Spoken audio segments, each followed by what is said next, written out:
So we all make mistakes from time to time, and I buy obviously a lot of sneakers for this sneaker channel. These particular sneakers that I'm going to show you guys in this video are ones that I regret to some capacity, and I wanted to go ahead and discuss why in this video. So let's go ahead and get in the video.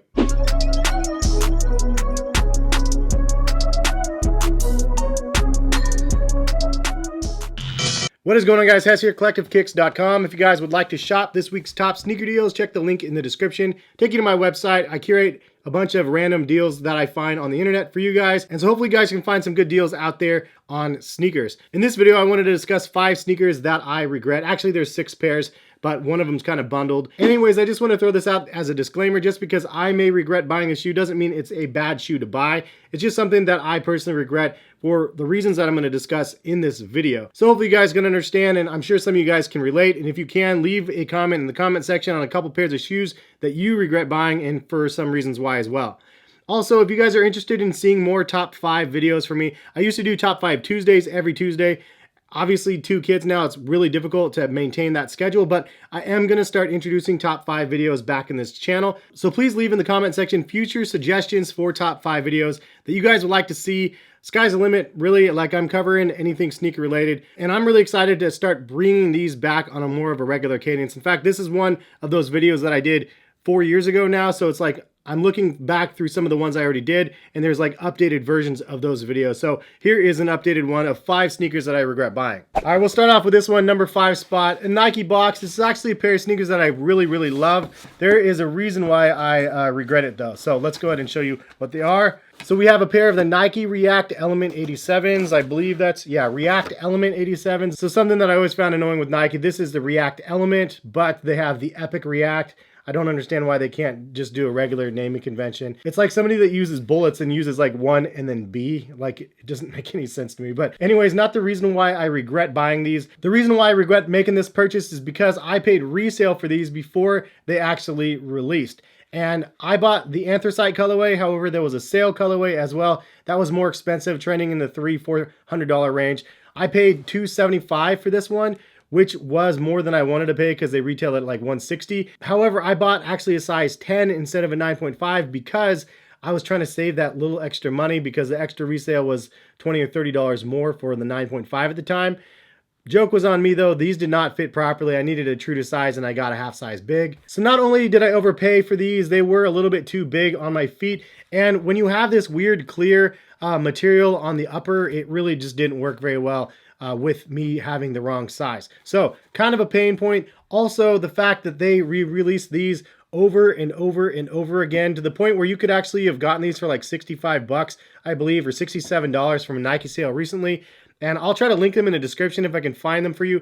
They probably are under $100 still. And next Nike code, you should be able to use it and stack it. But the fact that you can get them for 50% off or less now, and I paid that premium $275 for this. I mean, that's why this is on my countdown. It just pains me to know that I overpaid for these years ago when they dropped.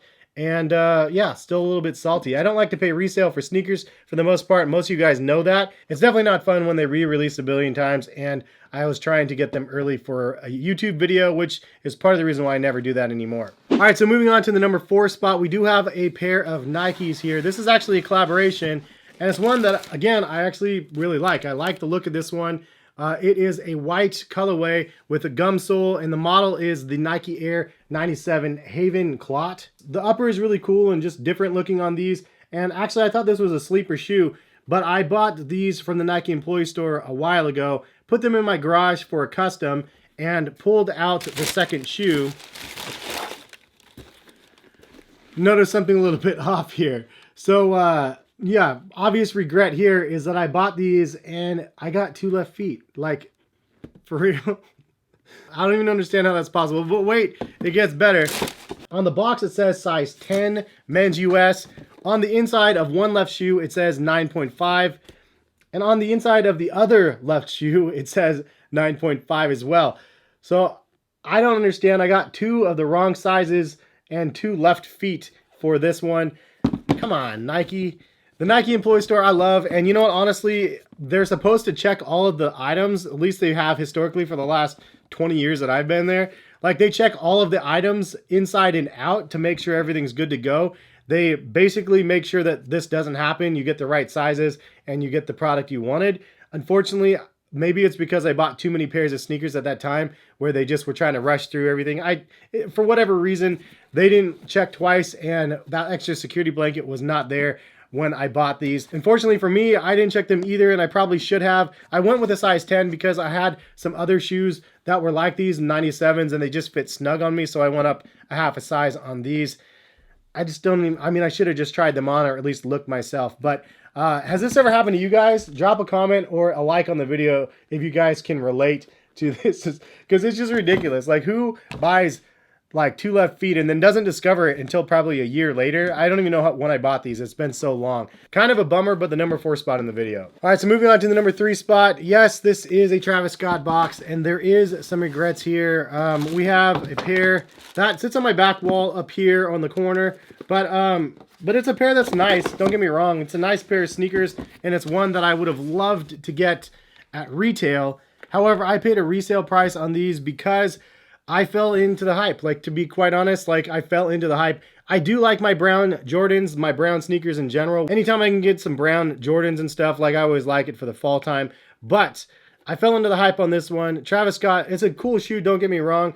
But I like paying retail, and resale is not usually something that I love to do. However, I paid upwards of $850 or $900 for these, and obviously they're not going for that much now. So as soon as I bought them, the hype was at the all-time high, and then it just took a nosedive. I think you can get them for $650s. Let's see real quick. Actually, looking at the prices on StockX right now, surprisingly, they've gone up. They were down at the 6s and 7s, and now they're back in the 9s.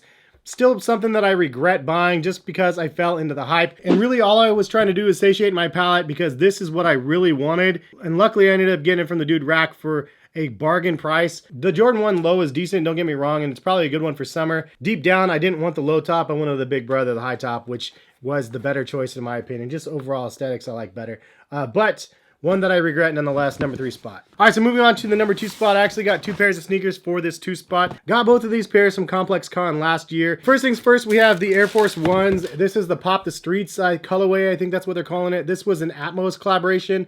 It doesn't actually have any Atmos branding on the shoe at all, so it was a little bit hard to tell if this was just an Atmos only release or if they were going to release these to other stores. And the other pair I'll get into more, but this is another Atmos pickup right here. Super crazy looking, dope pair of sneakers right here, but this is a custom, and I was not really wanting a custom. I thought it was an actual official limited Nike product. Instead, it was a custom that they had made for Complex Con. Regardless, these are the 2 pairs that I would say I regret buying from Complex Con. Now, let me preface this by telling you how much I paid for the VIP passes. I paid $630 for a VIP pass, and I actually paid for my buddy to come as well. So I paid $1,260 for 2 VIP passes.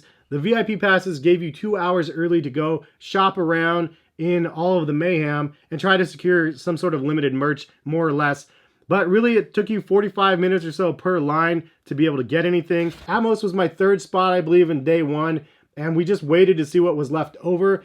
And this is what I ended up with. The part that was frustrating is they actually upcharged at Atmos's booth. So $200 for these, and the retail I think it was $120 or $150. So anyway, we went back the next day, and because of Rack, shout out to Rack, he was the one that actually got me into Atmos early. Ran into him randomly, and then he actually backdoored me and let me get in. So they had part inventory the first day, part inventory the second day, and these were kind of surprise drops, I guess, on the second day. So I was really excited that I was able to get both of these. However, these came at an elevated price as well. I think these were $250, these were $300 or $350 or something crazy for the 95s and the Air Max 1s. They also had some of the other animal print Air Maxes, but the caveat to being able to buy more than 1 pair of these was you had to be able to buy something else in the store, which was a like $60 t-shirt or like a $70 thermos, like outrageous prices for some of these things.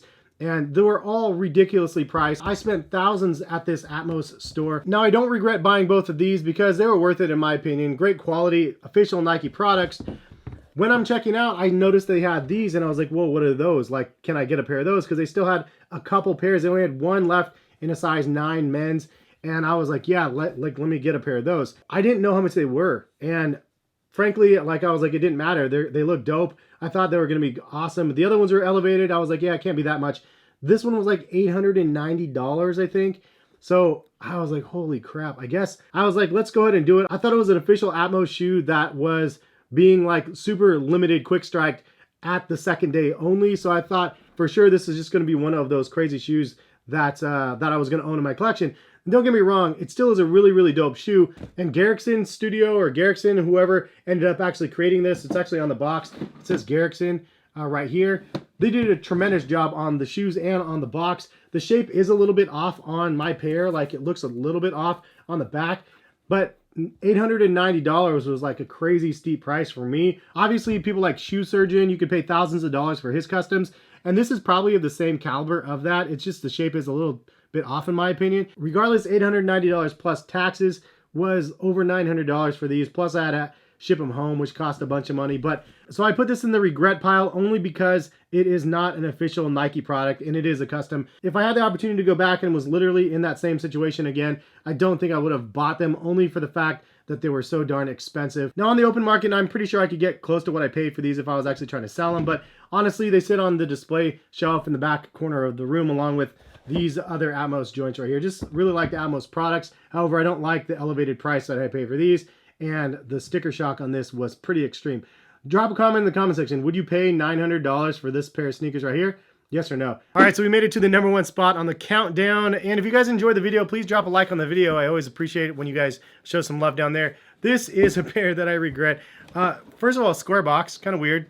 Not very often you see that, but these are some epic sneakers right here. Now, these are ultra limited. These are the Travis Off Maddens and the NY90s, as it says right here. I did a video on these. I know Seth Fowler did a video on these as well, but I bought these when they dropped, and then I don't know if there was a lawsuit or what happened, because I haven't seen them since the original release, and it took them months for me to get the shoes. And this is just one of those shoes that is just art imitating art in the worst way possible, but at the same time, like, I wanted to see it in hand to see how terrible it could be. And it's pretty ridiculous how these bite off of the off-white ones. So much so, like, even to the soles and stuff. Like, it's just an imitation. And the price tag on these were $150, which was not cheap. Like, pretty expensive, you ask me. The biggest L for me, though, is they keep sending me emails and I haven't been able to unsubscribe. I can't figure out how to do it for my phone. Like, and every time I'm out and about, I see a Steve Madden email. I'm like, stop sending me stuff. But then I can't unsubscribe from my phone. Maybe, I don't know, maybe I need to figure out how to do that. These are just pretty much terrible in the worst way possible, and I would never probably wear these anywhere. It could be funny to wear these to a sneaker event. There's no explanation really needed. I definitely regret buying these, and I don't really know what to do with them now because I have them, and I'm not selling them or anything. Like, maybe I should list things on StockX to see if they even would take these. I don't even think that they have any entries in. The funny thing is the leather quality actually feels decent. Like on the Star, it's like pretty buttery, but all in all, a terrible investment. And my unboxing video of these, I don't even think did good. I don't even think I made my money back from the unboxing video on those. So definitely not worth it in the long run. But anyways, those are my top 5 or 6 sneakers that I regret buying. Drop a comment in the comment section what sneakers you regret buying and why. And if you guys want to see more top 5 videos, again, drop those comments as well. Let me know what top 5 you would like to see. Hit me up on email or Twitter, Instagram. Let me know what top 5 videos you guys would like me to cover. But thank you guys for stopping by and watching. Hopefully you guys enjoyed. And I do post content 3 to 4 days a week on my channel, so please check back to see more videos. Have a good day though. More videos soon. Peace, guys.